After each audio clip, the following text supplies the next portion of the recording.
Welcome to Bible Verses number 9. Today we will be playing Bad Moon Rising. I'll talk about its actual biblical roots, and then I'll be continuing on where we left off, which is nearing the end of the Abraham story in Genesis.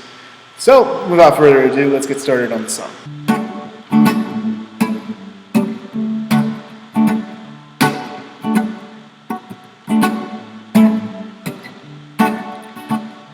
Oh, I see bad moon's rising. I see trouble's on the way. I see hurricanes and lightning. There's a bad moon today. Well, don't go out tonight. It's bound to take your life. There's a bad moon on the rise. Oh, I hear hurricanes blowing. I know the end is coming soon. I fear rivers overflowing. I hear the voice of rage and ruin. Well, don't go out tonight. It's bound to take your life. There's a bad moon on the rise.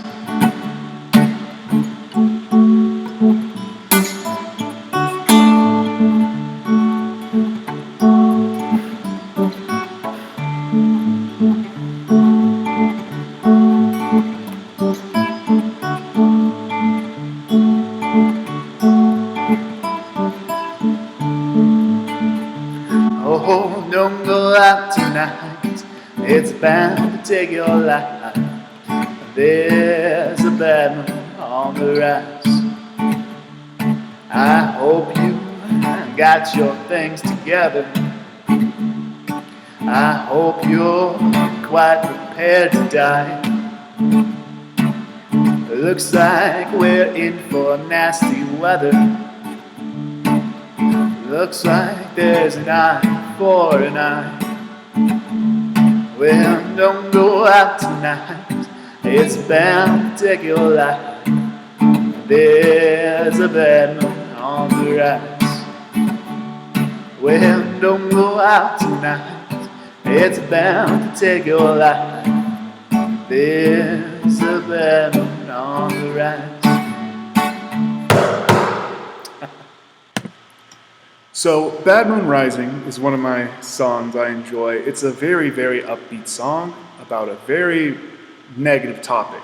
Particularly, John Fogerty was writing about the end of the world, Revelations, the hurricanes and lightning and things predicted by the Bible to be the end of the world. So, in his own words, my song wasn't about Mr. Scratch, and it wasn't about the deal. It was about the apocalypse that was going to be visited upon us. I took it in the biblical sense, meaning hurricanes and lightning, scary, spooky stuff. So he's pretty much visualizing the world ending here. And at the time that the song was written, which was about 1969, a lot of really bad things had been happening. Particularly, in his words once again, I don't think I was actually singing the world was coming to an end, Fogerty said. But the song was a metaphor. I wasn't just writing about the weather. The time seemed to be in turmoil. Martin Luther King Jr. and Robert E. Kennedy had been assassinated.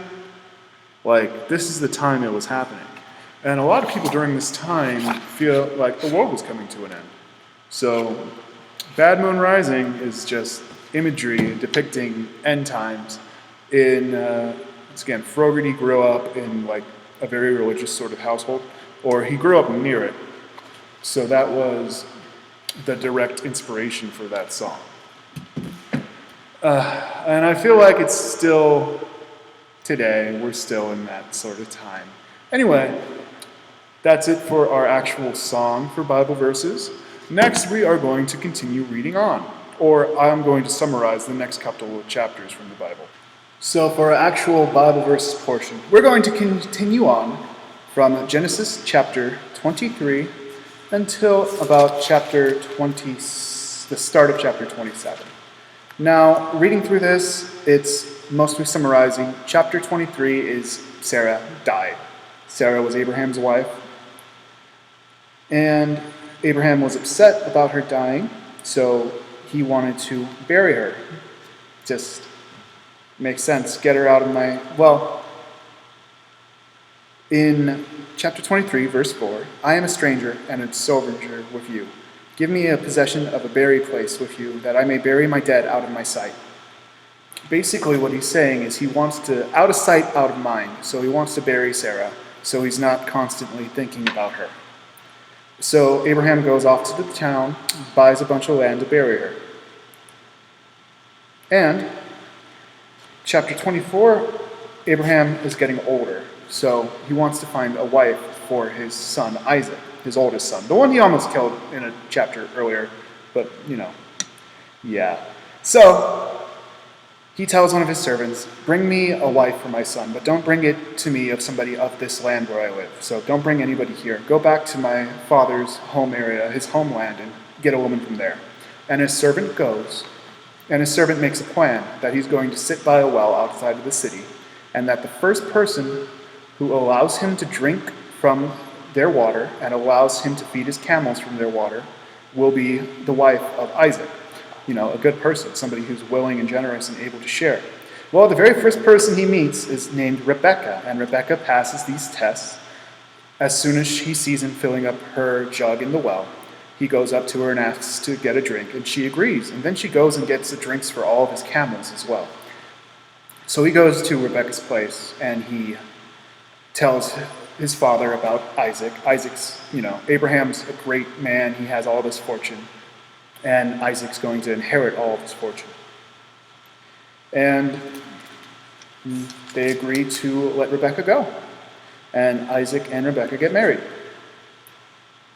Then, in chapter 25, we get the first mention of Jacob. Jacob's going to be another important figure in the Bible. I honestly don't remember why, but Jacob is the younger son of Isaac's children.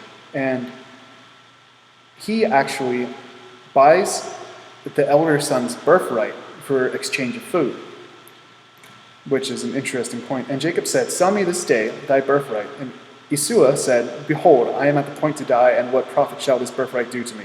So Jacob's older brother, Esau, I might be saying that incorrectly. Correct me in the comments if so. You're just gonna type it out in the comics, and I'm not gonna be able to pronounce it. But yeah, please assist. I don't know what I'm doing. Anyway, so Jacob gets the birthright of the firstborn in chapter 25, which I found was interesting. Oh, there's another phrase in Genesis chapter 25 that I found to be just interesting of its origin. In chapter 25, verse 8, then Abraham gave up the ghost and died in a good old age, an old man and full of years. Gave up the ghost. That is an expression I still hear very seldom, but it's an expression I hear, and I believe this is where it first comes from. Genesis chapter 25, verse 8. Gave up the ghost and died. Interesting. Anyway, chapter 25 is also, I just read that. Abraham dies in chapter 25, and he's buried in the same place where his wife Sarah was buried. Then, chapter 26, Isaac begins traveling because there's another famine in the land, so he leaves from the land he was living at and goes into the bigger city, particularly a city of Gerar. Once again, excuse me for not being able to read Gerar, G-E-R-A-R, Gerar. This is now chapter 26. And Isaac, traveling with his new wife, Rebecca, realizes that she's very attractive, and he's worried that he's going to be killed so they can take his wife, which is the exact same thing Abraham feared often when he was traveling. So Isaac says that Rebecca isn't my wife, she's my sister, which seems to be an ongoing narrative, something that continues to happen throughout these stories, that I actually find interesting. But it has a very similar effect of when Abraham did the same thing. This isn't my wife, this is my sister. Then when they are attempting to actually take the wife from him, they begin to get visions, saying, oh no, don't touch this woman, it will be a massive, great sin from God, because God's saying, this woman already belongs to somebody, you shouldn't touch her. And Isaac gets ahead of himself here as well, or begins to get more bestowed upon him, more land, more power. So much so that the ruler of this land actually tells Isaac to go somewhere else, basically. In Genesis 26, verse 16, and Abimelech said to Isaac, go from us, for thou art much mightier than we. And 17, and Isaac departed thence and pitched his tent in the valley of Golar, and dwelt there. So now Isaac's in his new home. That'll be all for today. I hope you're enjoying reading along. I hope you like today's song, and I hope you continue to like this format. If you have any suggestions, or if you could help me with pronouncing the words from the Bible, please let me know. I don't know how to say all of the stuff here. But hey, I'm trying. Thanks for joining me. We'll see you all again soon.